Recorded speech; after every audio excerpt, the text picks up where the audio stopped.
Bueno, pues les voy a presentar a Santiago. Santiago es un ingeniero ingeniero en estructuras y ingeniero civil, y tiene bastante experiencia pues, en diferentes industrias, y hoy nos va a presentar pues, una clase en ingeniería civil.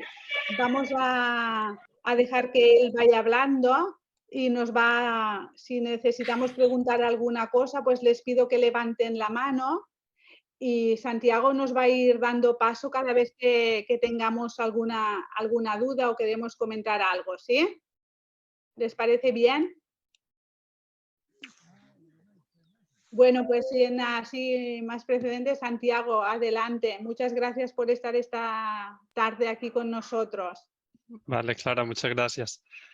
Bueno, gracias a todos por estar acá presentes. Me presento un poco de background. Yo soy ingeniero civil. Hice el comienzo de mis estudios en Colombia, que es un país bastante sísmico, y luego hice una maestría en Francia y actualmente vivo y trabajo en Francia, acá haciendo diseños con los eurocódigos, que son un poco el equivalente. Entiendo que ustedes están en Estados Unidos, en Hawái. Vendría a ser el equivalente del ACI y el ASCE y, bueno, las demás normas americanas para el diseño de estructuras. A ver, yo comparto mi pantalla.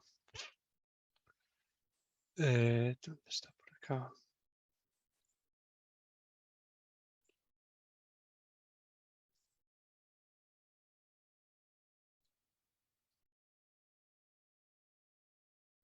Aquí voy a compartir esta pantalla. En este momento están viendo la pantalla con la presentación Santiago. PowerPoint. Vale. Sí. Bueno, entonces me ha dicho Clara que es un grupo, entiendo, un poco diverso. Hay distintos niveles de experiencia, de conocimientos entre ustedes. Voy a hacer un poco una presentación general sobre la ingeniería sísmica. Si en cualquier momento tienen dudas o preguntas, bienvenidos, pueden interrumpirme y bueno, pienso yo hacer como una clase más dinámica y no un monólogo. Entonces, comenzando, lo más importante en un diseño sísmico o similar, que vendría a ser cuando hay fuerzas de viento y hay que hacer un sistema que resiste las fuerzas horizontales, lo más importante es tener unos principios claros, entender qué elementos van a soportar la carga, cómo se va a ir la carga, porque hoy en día con los software de computadores es posible comenzar a hacer diseños y hacer estructuras y cálculos que en últimas eh, puede que no esté claro, no salga nada bien. Entonces, algo muy importante, no sé si lo han oído, es este concepto del load path, que es tener claro la fuerza hacia dónde va, cómo se va moviendo. Por ejemplo, lo iremos viendo más adelante en cómo son los principios estructurales. A mayor inercia, a mayor rigidez de la estructura, tiende a tomar más fuerzas según la deformación que tenga esta estructura. Y en la ingeniería sísmica es bastante importante esta relación fuerzas y deformación, puesto que el sismo en sí es un desplazamiento en la base del edificio y empezando de este desplazamiento lo transformamos en fuerzas y de ahí surge todo el análisis, pero es muy importante tener claro los principios tener claro por dónde se va a ir la fuerza, qué sistemas queremos que sean los que van a tomar la fuerza, qué partes de la estructura van a ser solamente para la fuerza vertical y, y entender esta relación entre deformación y fuerzas.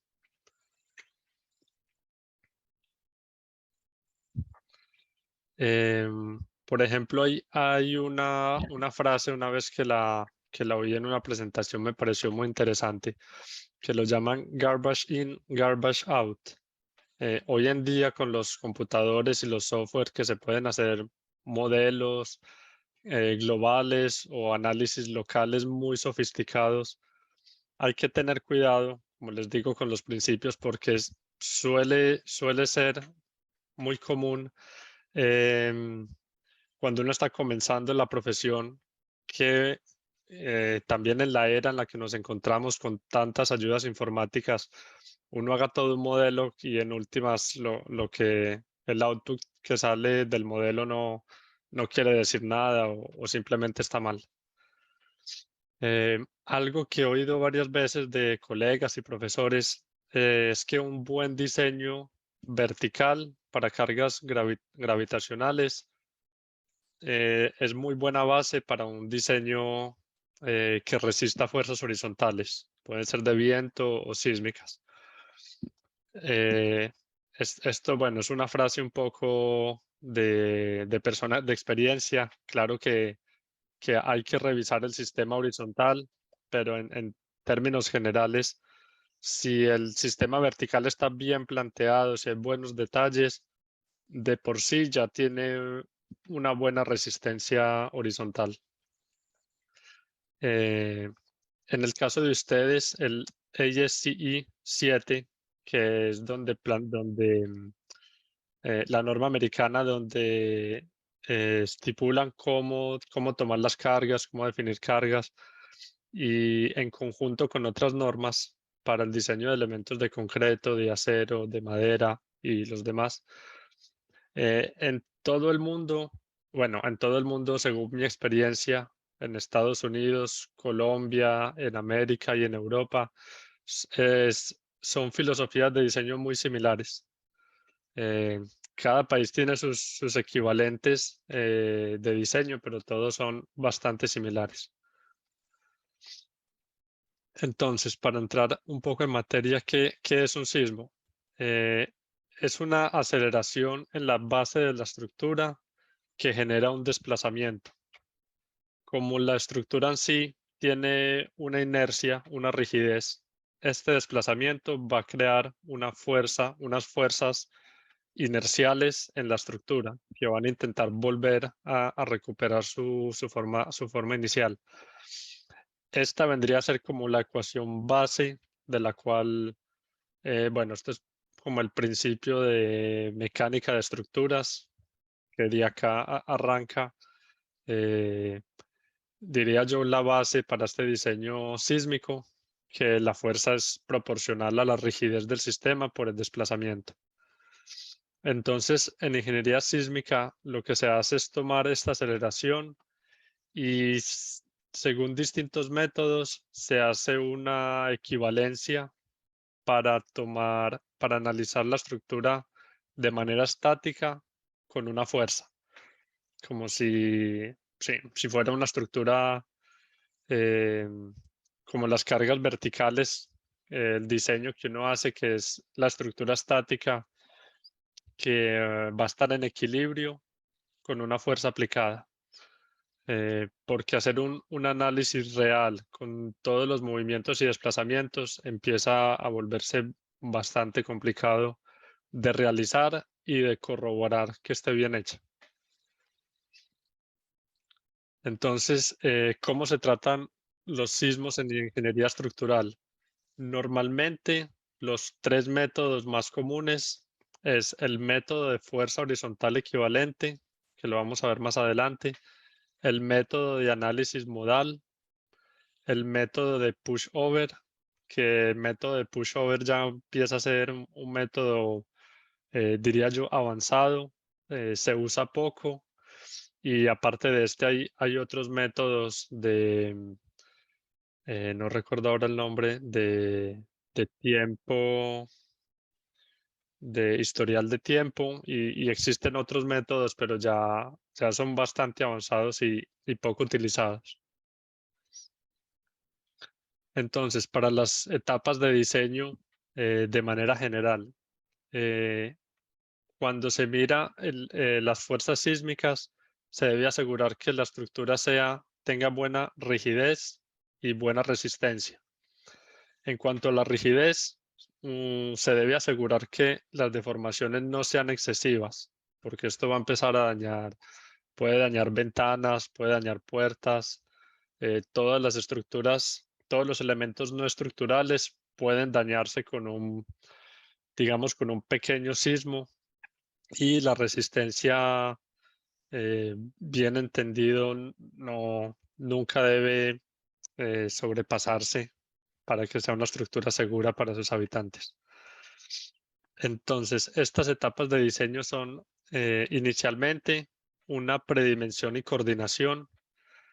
Eh, antes, antes de ir a los detalles de las estructuras, se debe tener claro y coordinar con todos los equipos arquitectónicos, hidráulicos, dónde van a estar, por ejemplo, los muros de resistencia lateral, que son muros que no deben tener, acá llamamos en francés, penetraciones, no deben tener aberturas, no deben tener modificaciones.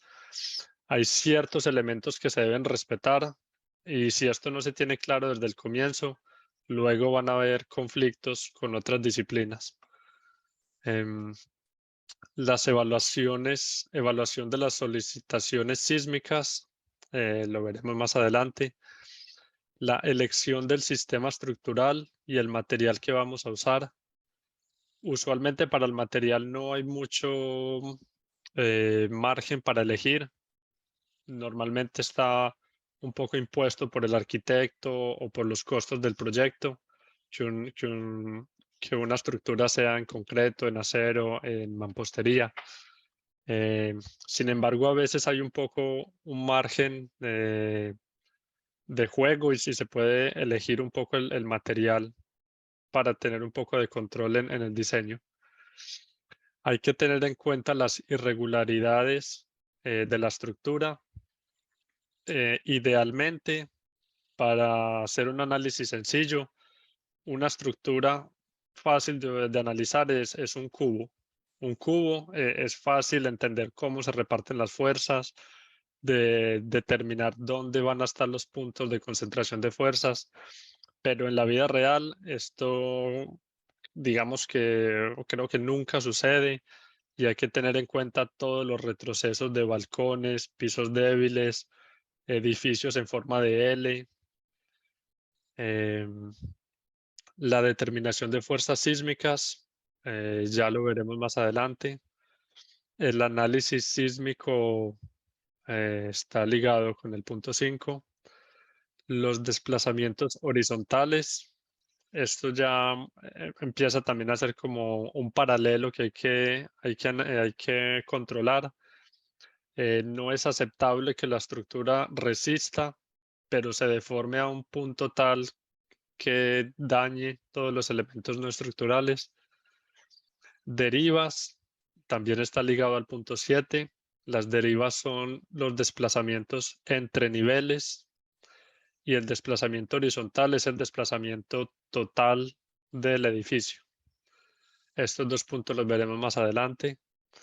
Las combinaciones de carga, cómo generar las combinaciones de estas fuerzas sísmicas, y luego un poco diseños, unos ejemplos, o hablaremos un poco del diseño y detalles de algunos elementos estructurales. Entonces, como les decía, en esta etapa de prediseño, digamos que no es frecuente, pero he visto que sucede cuando hay una pobre coordinación entre todos los actores del proyecto. Puede que el ingeniero estructural desde el comienzo no prevea que van a pasar algunas tuberías y no deje espacio libre entre cada piso, y luego el ingeniero hidráulico tenga que pasar los tubos a través de las tuberías de concreto. Y en un punto tal, si esto no se analiza desde el comienzo del proyecto y no se trata correctamente coordinando con el ingeniero estructural, suelen pasar este tipo de, digamos, de problemas donde empiezan a debilitar las vigas y a debilitar la estructura para poder acomodar las necesidades del proyecto. Como les decía, por ejemplo, los muros, las columnas, las uniones entre columnas y muros son puntos muy sensibles, muy críticos en un diseño sísmico, y los ingenieros estructurales solemos poner en los planos un detalle de zona, ¿cómo se llama en español? Zona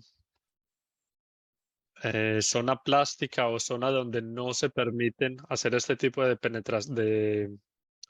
de agujeros en los elementos, no se permite soldar, no se permite modificar la estructura, porque hay partes muy sensibles de la estructura en un análisis sísmico. Entonces, para la evaluación de las solicitaciones sísmicas, normalmente los 3 parámetros más importantes son: uno, la sismología del sitio. Ya lo veremos más adelante, les muestro un mapa y en dónde pueden encontrar, según los mapas sísmicos de Estados Unidos, las aceleraciones del suelo de cada región, los parámetros del suelo en sí, porque, por ejemplo, en una región, no sé, en Texas, por ejemplo, digo cualquier estado, puede haber una aceleración en este terreno de 20%, bueno, digamos 2 metros por segundo al cuadrado. Pero además de esto, en el estado de Texas, en cada zona del estado puede haber una parte rocosa, una parte de sedimentos aluviales, puede haber una parte con arcillas, y el tipo de suelo también va a influenciar en la fuerza sísmica. Y el tercer componente es la importancia de la estructura. Un concepto muy importante en ingeniería estructural, que creo yo que en la universidad estamos un poco viendo la parte teórica, y esto no se ve claro hasta que uno está ya trabajando en práctica, es la relación entre costo y diseño. Todas estas estructuras están ligadas al costo. Eh, Idealmente quisiéramos hacer estructuras un poco más robustas, que resistan más, pero siempre que estamos limitados por costos a hacerlas más económicas, más esbeltas. Entonces, de manera probabilística, los comités de cada país, por ejemplo, en este caso el ASCE, hacen comités de ingenieros, y estos comités definen un grado de probabilidad donde aceptan que la estructura puede colapsar. Me refiero, si por ejemplo, no sé, cayera un meteorito sobre un edificio, es normal que el edificio no esté diseñado para resistir el impacto de un meteorito. Entonces, todas estas aceleraciones que están dados en mapas codificados, todos estos valores de los parámetros de suelo, todos estos valores están dados según unas probabilidades para que la estructura resista, según el diseño, a 50 o a 100 años. Pero siempre se sabe que hay un porcentaje de probabilidad que llegue un sismo más fuerte y dañe la estructura. Para solucionar este problema, incluyeron un coeficiente adicional, que es la importancia de la estructura. En inglés creo que se llama Important Coefficient, que lo verán ustedes en el ASCE. Y esto lo que hace es que edificios más importantes como estadios, edificios donde hay más de 300 personas, edificios para ¿cómo se dice? Para el buen funcionamiento del Estado, de la sociedad, hospitales, puestos de policía, estaciones de bombero, colegios, todas estas estructuras, digamos que están un poco sobredimensionadas para tener aún menor probabilidad de que vayan a fallar durante un sismo. Y esto lo encuentran acá en la importancia de la estructura, que son coeficientes que están dados también en la norma ASC 7. Siguiendo acá, sistema estructural y material. En el diseño sísmico, según el material que se elija, la estructura va a tener comportamientos distintos. Por ejemplo, el concreto suele ser más económico. Bueno, en cuanto a dinero no voy a entrar acá porque depende mucho de la manera como se vaya a construir. El concreto en sí es más frágil que el acero. Entonces, en general, en términos muy generales, suele ser más económico, pero es menos dúctil el material. En algunos casos, donde se necesita que la estructura resista más a los sismos, suele tal vez sugerirse pasar a una estructura en acero, por lo que tiene más ductilidad y más resistencia, y es posible aligerar un poco la estructura, puesto que el concreto, para hacer secciones equivalentes, un edificio de concreto suele pesar, no sé, puede ser el orden del doble lo que pesaría un edificio equivalente de acero. Y en esfuerzos sísmicos, como lo veremos más adelante, otra ecuación fundamental es la ley de Newton, donde dice que la fuerza es igual a masa por aceleración. La aceleración, digamos que la conocemos de los mapas que ha hecho el ASCE o los mapas que existen en el mundo. La aceleración del suelo la conocemos. La masa de la estructura, esa nosotros podemos jugar un poco con la masa. La aceleración de la región, no hay nada que podamos hacer. Si el proyecto se encuentra en una ubicación y esta ubicación, California, tiene aceleraciones muy fuertes, no podemos hacer nada por cambiar la aceleración del sitio. Se pueden poner en, ¿cómo se llama esto? Aislantes sísmicos, pero esto ya es también un poco más avanzado, que se ponen, por así decirlo, unos resortes gigantes en la base de la estructura, y cuando el sismo llega, el resorte absorbe toda la fuerza sísmica y el edificio no ve fuerzas sísmicas.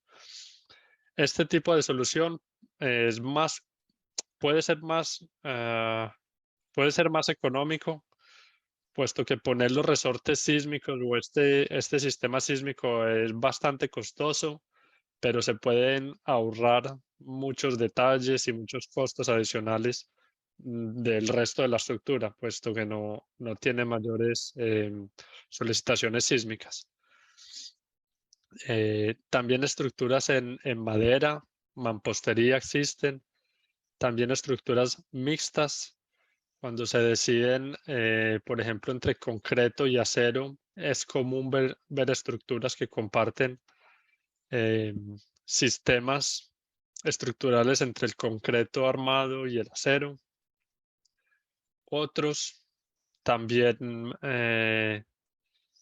no es muy común, pero pueden haber estructuras en, ¿cómo se llama? En barro cocido o, bueno, un edificio, una gran estructura es poco probable, pero en vidrio estructural también existen y hay más materiales, cada uno con su particularidad, que ya lo veremos más adelante.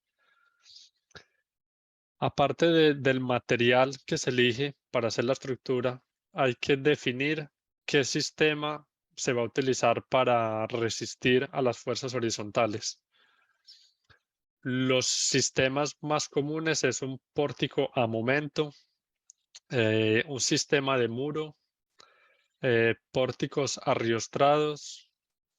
Este vendría a ser para, por ejemplo, para estructuras metálicas, donde tienen los braces como elementos en X, en diagonal.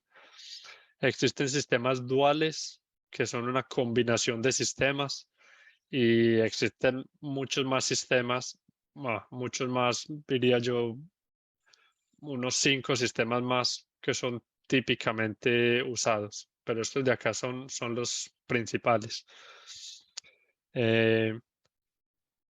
Diría yo que para un edificio el sistema ideal vendrían a ser muros. Los muros son sistemas, son elementos bastante rígidos que permiten, digamos que bloquear la estructura en un sentido y traer toda la fuerza hacia la base, pero este sistema a veces no es posible, no es compatible con los arquitectos, porque quieren tener una puerta o de pronto son edificios comerciales donde son espacios abiertos, y en esos casos se debe pasar a un pórtico donde las conexiones deben estar bien diseñadas para que puedan pasar momentos los pórticos.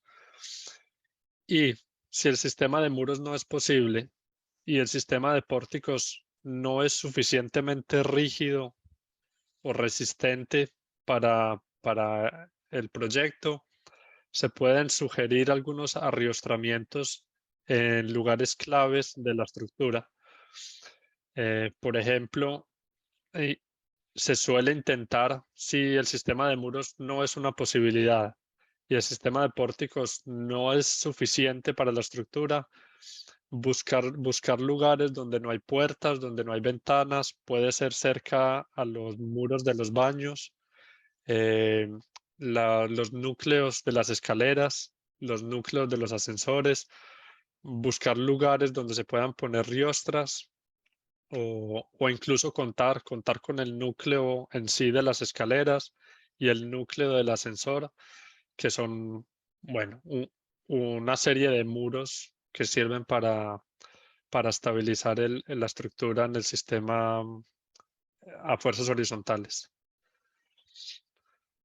Acá les muestro, por ejemplo, algunas irregularidades típicas, que es cuando un proyecto, una estructura en planta, tiene más muros, cuando lo miramos en una dirección, tiene más muros en un sentido que en el otro. Cuando la fuerza sísmica es una aceleración abajo, pero se traduce en una fuerza en cada piso. Cuando la fuerza, eh, digamos,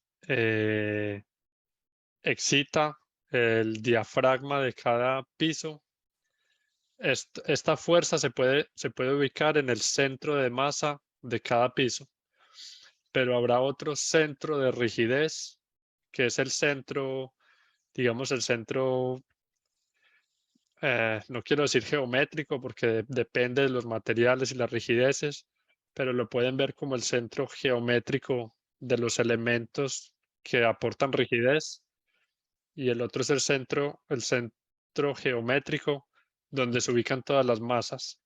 Si estos dos centros no están en el mismo lugar, al momento de que llegue el sismo, el edificio se va a mover en una dirección y además va a girar, creando esta torsión accidental. Otro, diría yo, no sé si problema para el cálculo, pero es muy común, son estas estructuras que no son rectangulares. El problema es que, por ejemplo, aquí en el dibujo de arriba a la derecha, si el sismo llega en la dirección de la flecha N, la parte que es muy rígida se va a mover muy poco. Y esta parte en L, que es menos rígida, tiene menos longitud, empieza a moverse más que la otra parte de la estructura. Y al final no se puede considerar que toda la estructura se está moviendo junta, sino que hay una parte que empieza a oscilar respecto a la otra y se puede, como estos son oscilaciones en el tiempo, puede llegar el momento en que la parte más rígida se desplaza hacia abajo y la parte más flexible se desplaza hacia arriba y empiezan a crear muchas desplazamientos relativos entre las dos partes y como ven aquí en la imagen, abajo a la derecha, esta diferencia de desplazamientos entre las dos estructuras genera, digamos, son puntos muy sensibles donde se va a acumular mucho esfuerzo y hay que tener, hay que prestar cuidado en el detalle porque es un punto propenso a que comiencen las fallas en este lugar. Otra irregularidad típica es tener un piso flexible, quiere decir un piso donde por alguna razón faltan columnas, en un parqueadero, por ejemplo, o las columnas son un poco más altas, o, bueno, no debería ser, pero a veces son un poco más pequeñas en algún piso. Entonces crea el mismo problema, bueno, un problema similar, pero en el plano vertical. Cuando el edificio empieza a moverse con las oscilaciones del sismo, va a llegar una parte en que empieza a moverse más que el resto en el sentido horizontal y puede crear como coletazos o, resonancias y oscilaciones que van a dañar la estructura. Este es otro ejemplo de un piso que es más débil que el resto. Y aquí a la derecha les muestro, por ejemplo, un problema cuando hay una irregularidad en altura. Normalmente cuando todo el sistema vertical es homogéneo en altura, se puede analizar, digamos que un poco más fácil, pero cuando hay una diferencia de rigideces, el comportamiento viene a ser más o menos como si la estructura pequeña estuviera en el sismo y la estructura de arriba fuera una estructura aparte donde su base se está desplazando. Viene a ser un poco como analizar la parte de arriba, vendría a ser analizar un pequeño edificio donde sus aceleraciones no son las aceleraciones del suelo, sino que son las aceleraciones en la parte de arriba del edificio de abajo. Entonces, este también es una zona propensa para comenzar fallas sísmicas. Y todas estas irregularidades que les muestro en el código se tienen en cuenta con factores que reducen ¿cómo se dice? Reduce la ductilidad de la estructura. Ya les explico un poco más adelante en qué juegan estas irregularidades en el diseño. Entonces, como les mostraba anteriormente, el tipo de suelo juega un papel importante en el diseño sísmico, porque si el edificio o la estructura está directamente sobre la roca, em, la fuerza sísmica en el epicentro va a tener ciertos desplazamientos y cuando llegue a la superficie de la roca va a tener los mismos desplazamientos. Cuando la estructura se encuentra sobre un suelo muy blando, por ejemplo, un suelo arcilloso o, o ciudades que se han creado sobre asentamientos grandes de suelos donde antes había un lago, donde antes había tal vez un océano o un río que pasaba por acá. Este suelo blando se comporta como una gelatina, como si ustedes pusieran la estructura encima de una gelatina y al mover el plato, lo que hacen es que están amplificando más los desplazamientos y el desplazamiento y la fuerza de la estructura va a ser incluso mayor si el suelo no es muy adecuado. Acá a la derecha les muestro, por ejemplo, un mapa tomado del ASC7, donde muestran las aceleraciones en distintos puntos del mapa de Estados Unidos. También existe, que sé que en Colombia y en Francia existe, creo que en Estados Unidos también debe existir para zonas especiales o zonas donde hay mucha densidad de personas. Suelen hacer un estudio topográfico, un estudio eh, de suelos más detallado y es lo que llaman una microzonificación y determinan si uno pudiera hacer un zoom en un estado o en una ciudad, determinan con más precisión las aceleraciones y los tipos de suelo de distintos lugares de una ciudad, por ejemplo. Entonces, como les mostraba acá la ecuación, esta también es la segunda ecuación clave para un diseño sísmico, que es tener en cuenta que la fuerza que va a sentir la estructura está ligado a la aceleración, del cual no tenemos control, y la masa del edificio. Eh, entonces, como bien habrán entendido, es importante en lo, en lo mayor, como digo, en la mayor cantidad posible de reducir la masa del edificio, de utilizar losas de concreto lo más delgadas posibles sin que vayan a estar en juego su resistencia, a utilizar muros lo más esbeltos posible, a no sobrediseñar la estructura, porque a mayor masa, más fuerza sísmica vamos a tener. Entonces, por ejemplo, mirando esta ecuación, es importante tener muy claro los principios de la estructura, dónde va a estar la resistencia y cómo voy a disipar la fuerza.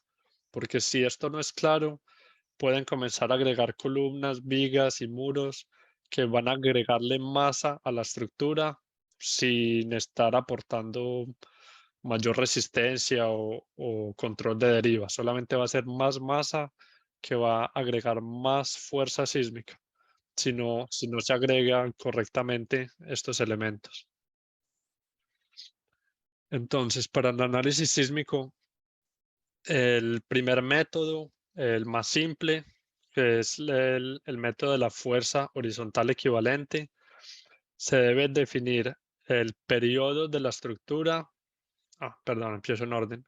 La masa de la estructura, esta suele ser fácil de definir, pues la persona que está haciendo el diseño puede hacer un conteo de todos los volúmenes y las densidades y conocer la masa de su estructura.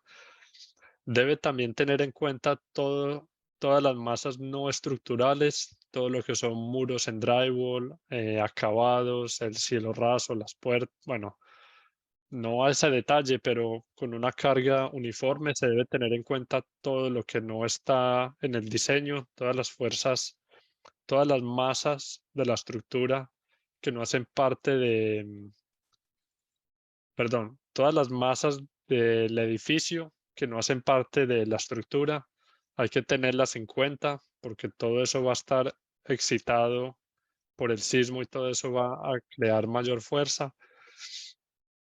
Incluso, creo que en el código americano es similar, las cargas vivas, por ejemplo, las personas, los muebles, un comedor, un armario, en el momento de un sismo, todas esas masas no están pegadas a la estructura, pero aportan un poco de masa.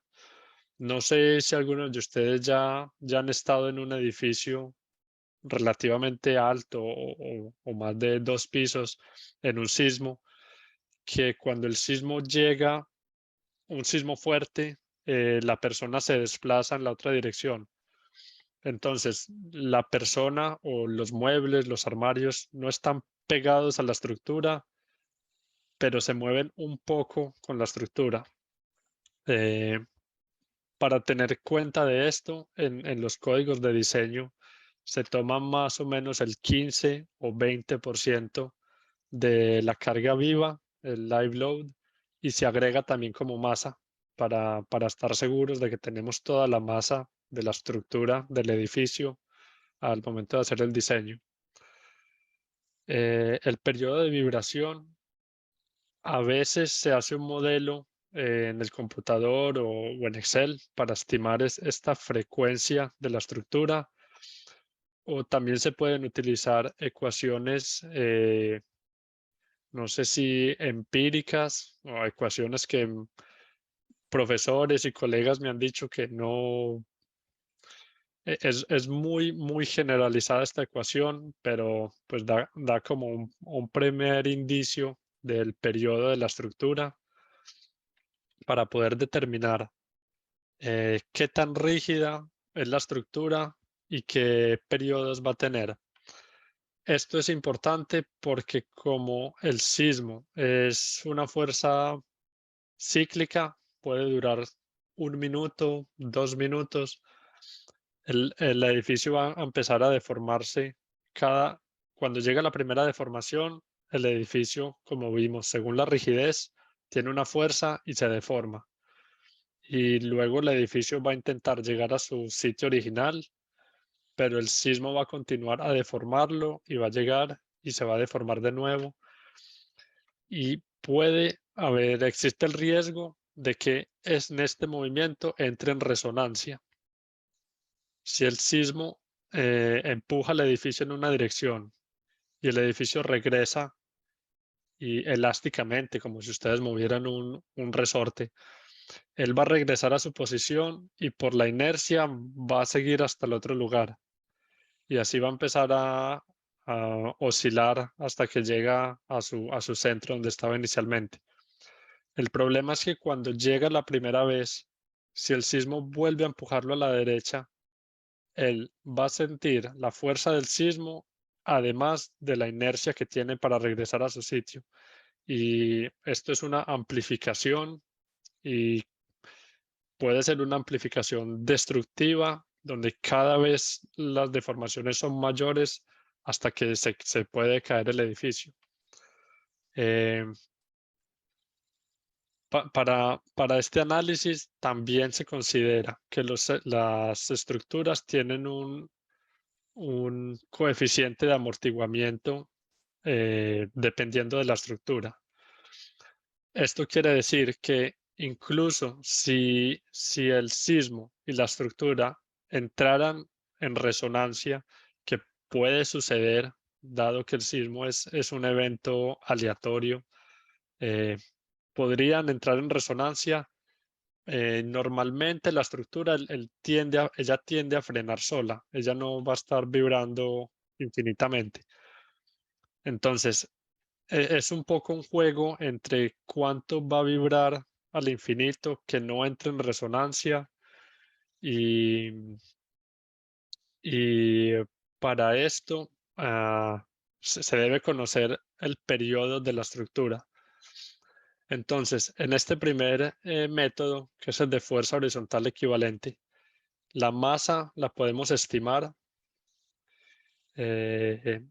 Necesitaríamos la aceleración en el suelo y solamente con esos dos factores tenemos la fuerza que vamos a aplicar en la base del edificio. O tenemos la fuerza que va a sentir el edificio en su base. La manera de aplicarlo se aplica según la distribución de masas, como en estas flechas rojas. Se hace un cálculo y se aplica esta fuerza en distintos niveles y el resultado es que toda la masa por la aceleración nos crea una fuerza en la base.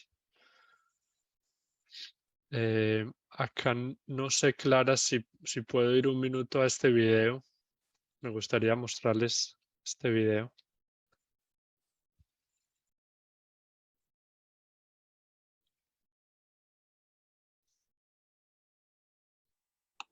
Okay. ¿Sí que necesitas que haga? No, solo Ah, si no hay ningún problema.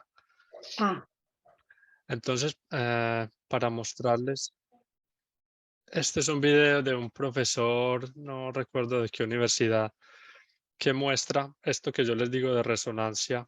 Eh, voy a dejarlos viendo el video. Me pareció bastante interesante cuando lo vi. Clara, ¿pueden oír el audio? a ver. No, no se oye en el momento.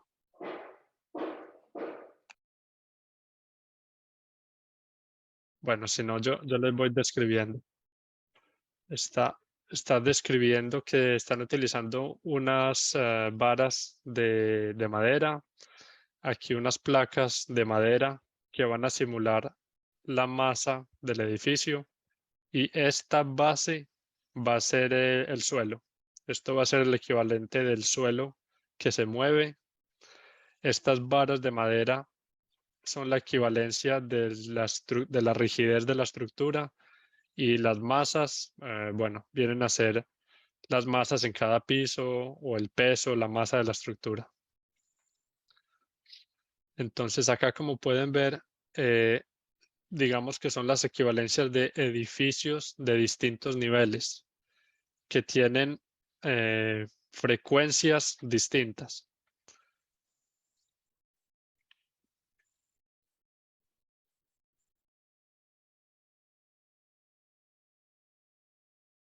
Entonces aquí vemos que cuando, por ejemplo, si el suelo se mueve a bajas frecuencias, un edificio muy alto que tenga bajas frecuencias va a entrar en resonancia.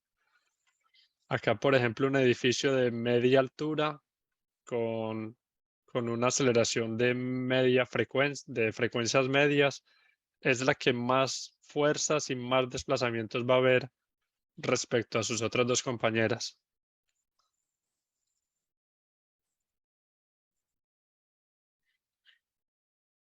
Por ejemplo, con este experimento que muestra este profesor, se ve, por ejemplo, también que esto es un poco también parte de la estrategia del diseño del ingeniero a cargo de hacer el diseño sísmico. Cuando se está en un lugar donde las aceleraciones son digamos, muy rápidas, se está encima de roca firme, digamos que no es recomendable hacer un edificio bajito, un edificio muy rígido de 2 pisos, como un centro comercial, porque cuando la roca se empieza a mover muy rápido, va a entrar en resonancia con la estructura y la puede dañar. Y una estructura muy larga, como un edificio de 20, 30 pisos, si está en una zona de suelo arcilloso o en un lugar donde va a sentir ondas sísmicas de baja frecuencia, es propenso a entrar en resonancia con el suelo. Entonces se tiende a evitar estas dos mezclas en lo posible para evitar que la estructura entre en resonancia con el suelo. Digo en lo posible porque todo esto es un poco aleatorio, no se sabe cuándo va a llegar el sismo, cómo va a llegar, de qué magnitud. Eh, si vuelvo acá.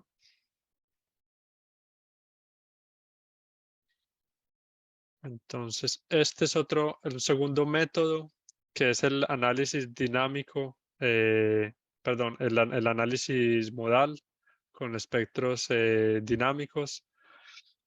Aquí lo que se hace es, se analizan todos los modos, todas las frecuencias propias de la estructura, todas las frecuencias y desplazamientos en los cuales una estructura es propensa a oscilar. Se combinan todos estos modos y con esta combinación que, se asume que la estructura y el sismo van a estar en resonancia, más o menos con esta curva. Entonces, según las deformaciones y ¿cómo decirlo? Y los modos de vibración natural de la estructura van a tener distintas aceleraciones. Por ejemplo, una estructura muy rígida que tenga un periodo muy pequeño, el periodo es inverso a la frecuencia. Si tiene frecuencias muy altas o un periodo muy pequeño, es una estructura muy rígida que cuando sienta una fuerza rápido vuelve donde está. Una estructura muy rígida, aquí como vemos el SA3, es la que más fuerzas sísmicas va a sentir. Por el contrario, una estructura, un edificio de 20, 30 pisos que tiene una oscilación muy grande, es poco probable que entre en resonancia con las am, aceleraciones típicas de un sitio. Entonces, una estructura alta y ¿cómo se dice? Poco rígida, flexible, va a tener menos aceleraciones. Por el contrario, hay que tener también cuidado porque si es muy flexible, va a tener desplazamientos demasiado grandes, puede impactar el edificio que tiene junto, puede dañar las ventanas, puede dañar los acabados, los muros. Entonces es un poco un juego entre lo quiero que mi estructura sea flexible para que pueda moverse con el sismo sin tener muchas fuerzas, pero no quiero que sea demasiado flexible porque empieza a dañar todo lo que no es estructural. Ah, para este segundo modo de análisis, que creo yo creería yo, según mi experiencia, el más popular, se debe asegurar que se utiliza el 90% de la masa, que se utilizan suficientes modos eh, donde se mueve la masa y que entre todos los modos que se están haciendo y combinando, se tiene por lo menos el 90% del edificio, de la masa del edificio en análisis. Esto creo que es un requerimiento en los códigos de diseño para no subestimar por error y hacer 2, 3 modos y creer que ya se tiene caracterizado las oscilaciones y las frecuencias tipo del edificio, sino que hay que ir más en profundidad y hacer un análisis que toma más minutos de computador, pero se logra caracterizar más la estructura. Esto también es algo muy importante, es tener una estructura disipativa. Cuando se está haciendo un análisis, un diseño sísmico, los códigos, según la región, por ejemplo, en California, piden, creo que según la altura del edificio, según el material del edificio, según el sistema de resistencia que se elija, muros, pórticos, pide ser más disipativo o menos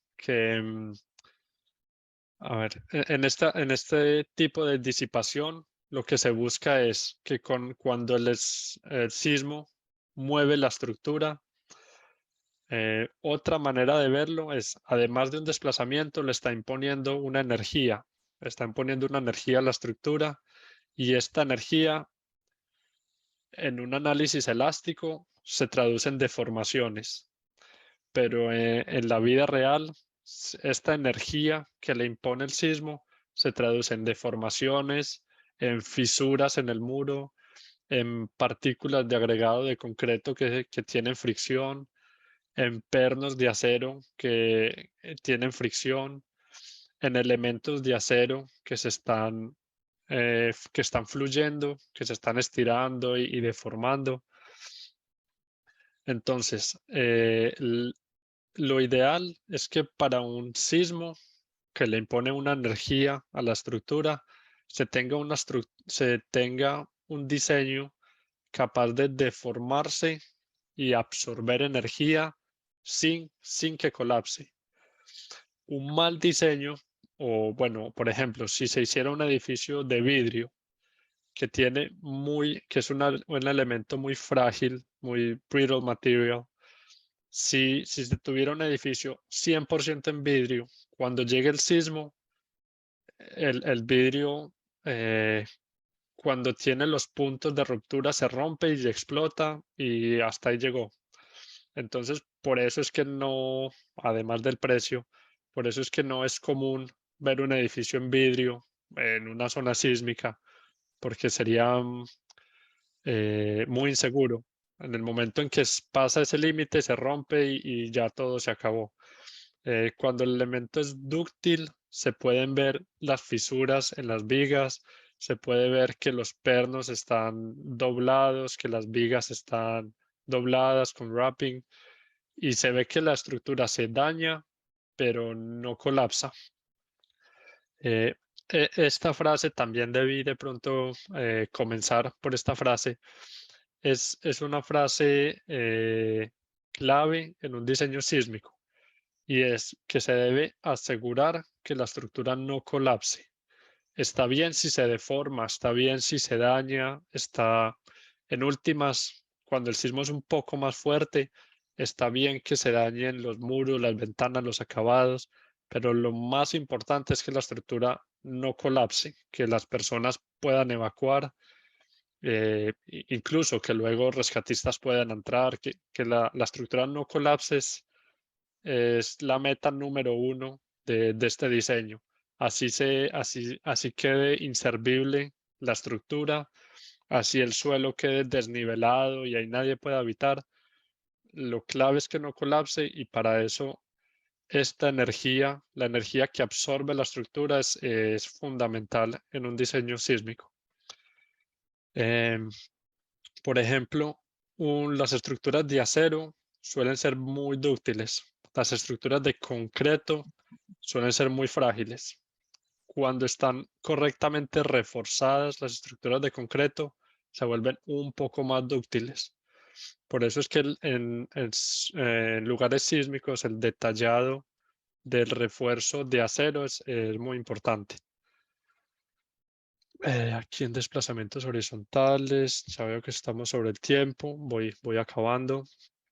En estructuras de concreto o acero se suele pedir 1% de derivas, que es lo que vemos acá a mano derecha.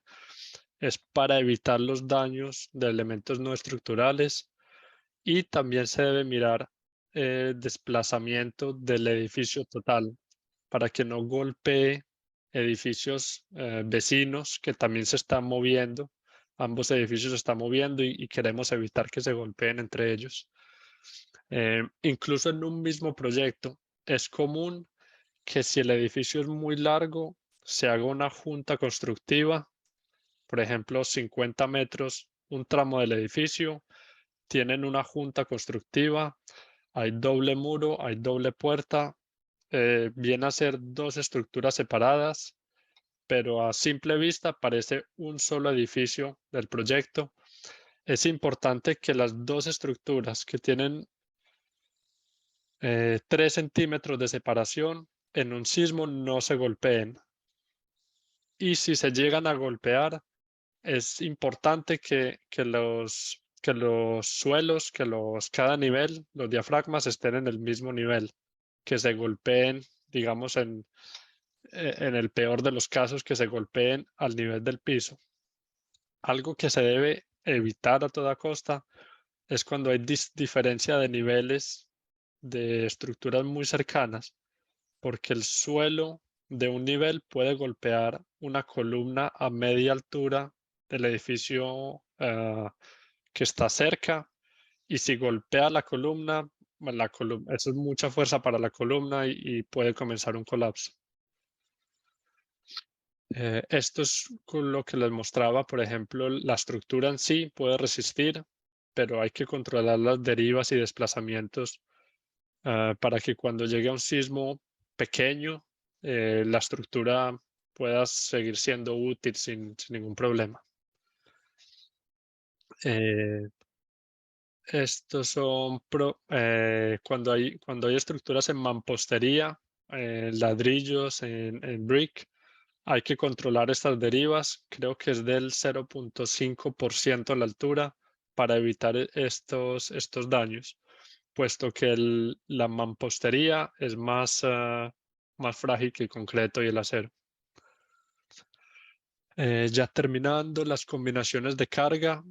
Se suele analizar el sismo en dirección X, dirección Y, y luego, como el sismo en realidad puede llegar en cualquier dirección, no va a llegar ortogonal a nuestro edificio, se hacen unas combinaciones, se llama la combinación de Newmark, donde se utiliza 100% del sismo en una dirección y 30% del otro. Esto nos crea como un sismo en diagonal. Esto sería 100% en X y 30% en Y. Menos 30 en Y, 100 en X, 100 en Y, más 30 en Y, menos 30 en Y. Creo que son 8 combinaciones las que hay que utilizar. Cuando no se mira el sismo vertical.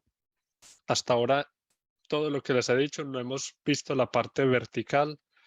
En el 80% de los casos se suele ignorar, porque un buen diseño vertical es capaz de soportar aceleraciones verticales en un sismo.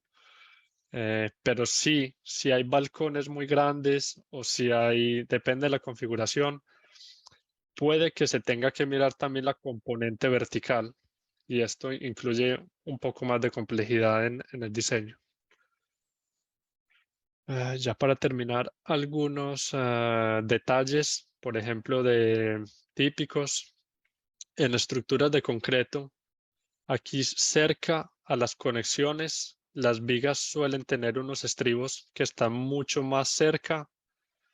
Las columnas también tienen muchos más estribos cerca a los nodos, porque esta parte aquí va a ser una concentración de esfuerzos durante un sismo. Y se debe asegurar que esta parte acá, que es donde más concentración de fuerzas sísmicas va a tener, no se rompa. Está bien si se fisura, si sale un pedazo de concreto, se desprende, pero que no se vaya a caer es lo más importante. Entonces, en los diseños sísmicos se imponen unos detallados adicionales para que la estructura sea un poco más dúctil y disipe más energía. Por ejemplo, los estribos abiertos no están permitidos porque fácilmente el acero longitudinal puede salirse y bueno, la estructura colapsa. La longitud de estos ganchos, no sé si alcanzan a ver ahí, cuando cierra el estribo y ponen el gancho, debe tener una longitud mínima para que el gancho no se abra. Hay que repartir los ganchos en distintos puntos de la viga. Y como estos que les muestro, no voy a decir un sinfín, pero hay cierta cantidad de normas adicionales que hay que tener en cuenta para que la estructura sea dúctil, no vaya a fallar en el sismo. En cuanto a las estructuras de acero, se suele hacer esta reducción en las vigas justo antes de que llegue a la columna, para que si la fuerza sísmica llega a ser muy fuerte, preferimos que la viga se rompa o se deforme mucho. Es mejor, en un caso extremo, que la viga se deforme mucho y el suelo se caiga, a que la columna tenga toda la concentración de esfuerzos y la columna se rompa. Porque si la columna se rompe, todo de ahí para arriba se va a caer. Si la viga es la que se rompe, es posible que se caiga un piso encima del otro y tengamos un colapso parcial, pero no pase a peores, casos. Esto ya para mostrarles que en una estructura típicamente los elementos no estructurales es bastante costoso en el proyecto final, hacen buena parte del costo total, y estos elementos, paso un poco más rápido, normalmente se dejan hasta el final. los ingenieros estructurales, si no está claro en el contrato, pues no es parte de la estructura, no es parte del sistema estructural. Los ingenieros hidráulicos, eléctricos no tienen este conocimiento y en últimas ponen un anclaje, ponen las tuberías, los ductos y queda así. Bueno, queda así cuando es mal hecho. Eh, Porque en los sismos normalmente, o he oído yo decir, son los elementos no estructurales los responsables de causar la mayoría de accidentes y muertes. Cuando, por ejemplo, hay un armario que cae sobre una persona, cuando todos estos sistemas de ventilación hidráulicos se desprenden y caen encima de las personas, porque el muro en sí está diseñado para soportar estas fuerzas, pero estos elementos no estructurales a veces pasan un poco de agache y no se presta mucha atención a estos elementos. Bueno, ya estamos un poco sobre el tiempo. Veo que no sé si hay unas preguntas. A ver, ¿tienen preguntas algunos sobre de lo que se ha ido explicando?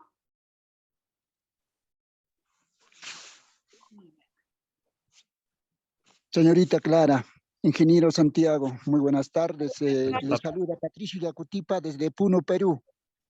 Hola, Buenas tardes, Patricio. Interesante, ingeniero, su disertación magistral. Y Gracias. bueno, yo cuando era estudiante era albañil. Gracias a esa ocupación, yo soy profesional hoy en el día porque no había forma para costearme en mis estudios. Entonces, mi maestro, yo trabajé en la ciudad heroica de Tacna, está en Perú, en la costa, ¿no? Entonces, allí hemos trabajado bastante, inclusive hemos hecho análisis de suelo y análisis de resistencia y gracias, muchas veces se ha salvado esa infraestructura, ¿no? Entonces, ingeniero, la pregunta sería, eh, eh, en los lugares sísmicos, de todas maneras, tiene que estar bien minuciosamente evaluado o supervisado la construcción, ¿verdad? Sí,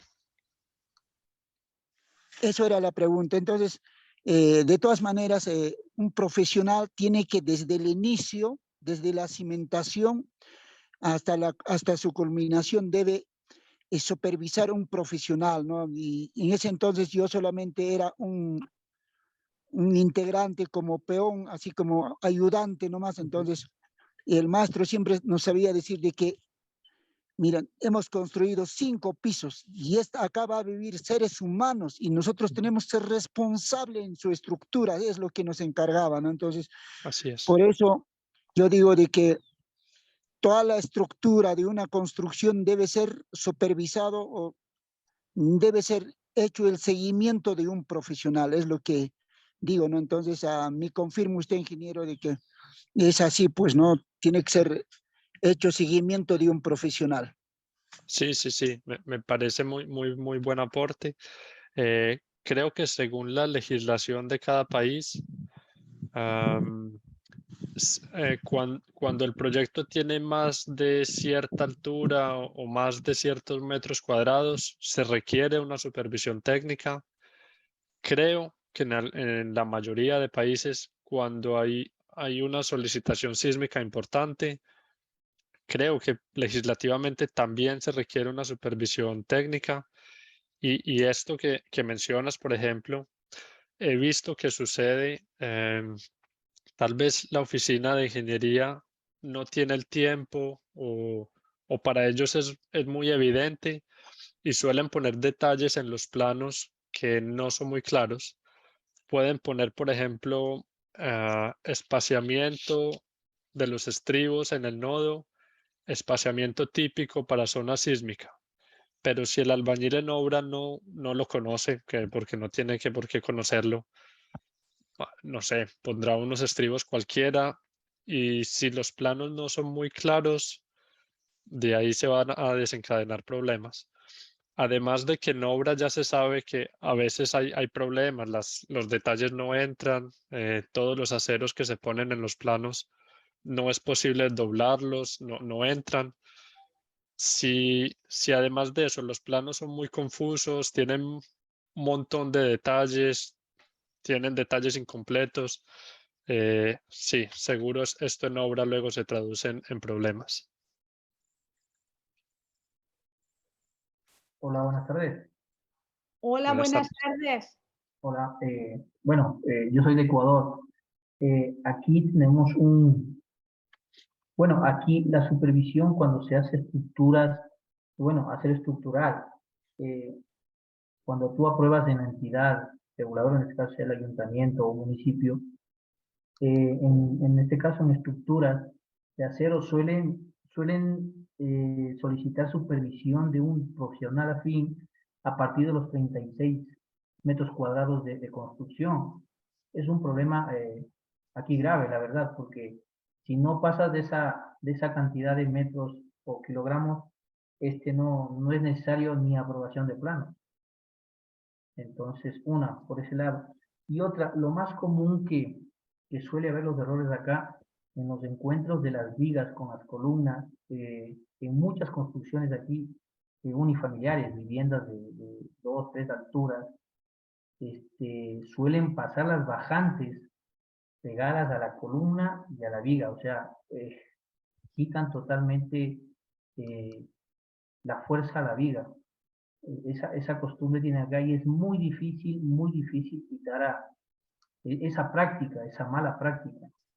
Sí me explico, ¿no? ¿Cómo está? Dicen las tuberías verticales las Ajá, pasan de dentro de la bajante, columna. no dentro, pegadas al lado de la columna. Entonces tú cuando vas a fundir la columna, prácticamente pegas la bajante, Ujú. la pegas y la fundes junto con la columna. Si me hago entender, y pasas justamente por la viga y metes el tubo en el medio. Entonces quitas el estribo y dejas vacío, dejas sin puerta ahí. Entonces es muy Ya, ya. complicado. Sí. Es muy complicado porque tú llegas a obras y ves esas cosas y la verdad asustan. O lo típico, encontrarte con una pared, una mampostería de bloques de ladrillo y te encuentras igual una bajante, una tubería, ya sea de aguas lluvias, y la ves o sea, partiendo la pared. O sea, tú ves de la parte exterior y la parte interior, ves el tubo, y luego la Sí, suelen, te ponen una malla y te enlucen, o sí. una especie de enlucido. Y la maquillan, la esconden. La verdad, y aquí es muy difícil, tú llegas a construcciones que la verdad asustan muchísimo. Entonces Sí, sí, sí. no hay esa manera de quitar eso.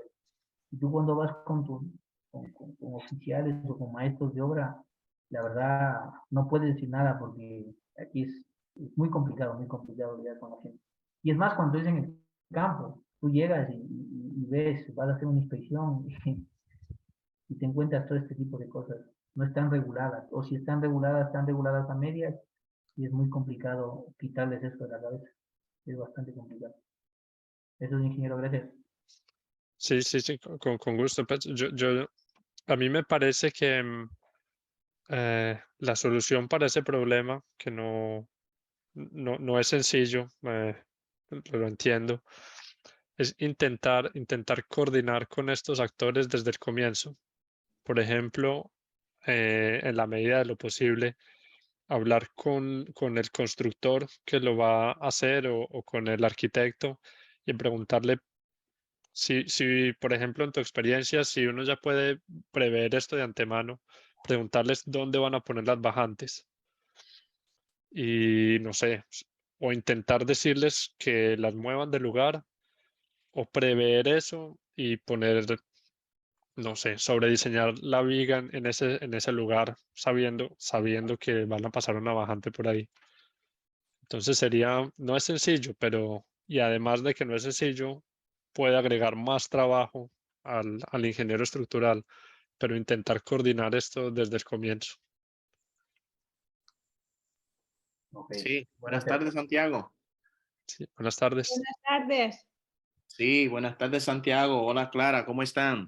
Muy bien, ¿usted? Bien. Y buenas tardes a los demás compañeros. Juan Jesús Ovalle desde República Dominicana. Un placer tenerlo con nosotros, Juan Jesús. El placer es nuestro. Gracias por la acogida. Bien, escuchando la explicación magistral de nuestro ingeniero Santiago, lo felicito, Santiago, Gracias. por la preparación y la forma que ha explicado en la parte estructural, la parte sísmica. Me lleno de regocijo al ser uno de sus estudiantes. Muchas gracias. De igual forma, quiero compartir con los demás compañeros concerniente a cómo se construye en República Dominicana. Algo breve. Por ejemplo, aquí todo depende del tipo de edificación, el tipo de piso, la cantidad de piso y la zona sísmica.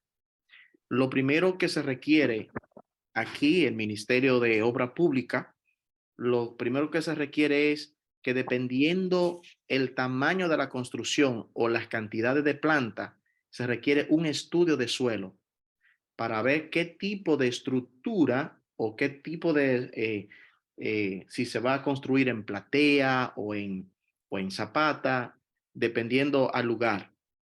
Entonces, cuando ya sale el estudio de suelo, entonces el estructuralista, entonces ya sabe qué tipo de plano va a conformar concerniente al tipo de varilla que amerita, los tipos de carga en la columna en sí, el diámetro y los tipos de viga.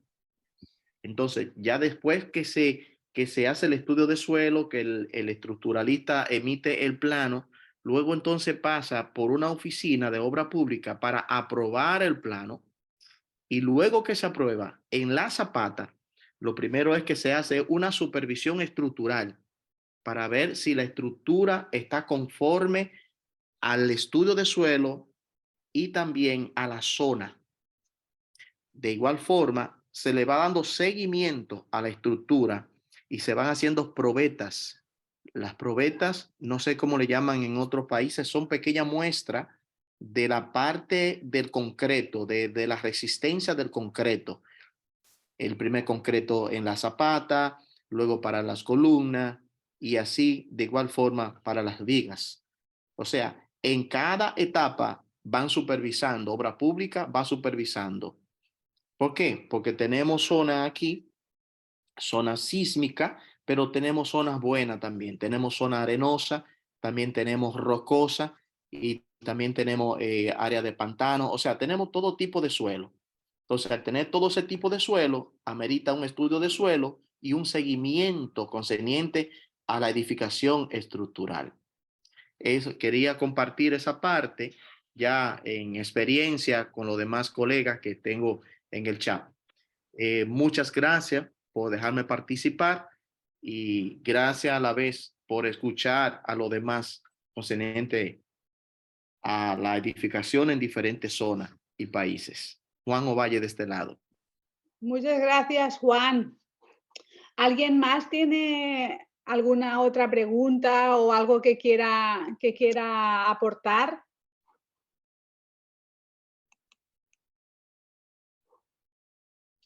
Ok. Bueno, parece que ya no hay más preguntas por hoy, Santiago. Bueno, pues muchas gracias por haber acompañado durante esta hora y hacernos esta magnífica presentación. Y pues nos despedimos y hasta otro día, ¿verdad? Podríamos, si la gente tiene más preguntas o están interesados, podríamos volver a hacer otra o darle seguimiento a esta primera parte, a lo mejor entrar un poco más en profundidad a todo lo que hemos estado hablando durante toda esta hora. Sí, sí, claro que sí, Clara. Ha sido Bueno, también para mí un placer y bueno, ya nos veremos en una próxima oportunidad. pues sí, muchas gracias, Santiago. Pues nos despedimos por hoy.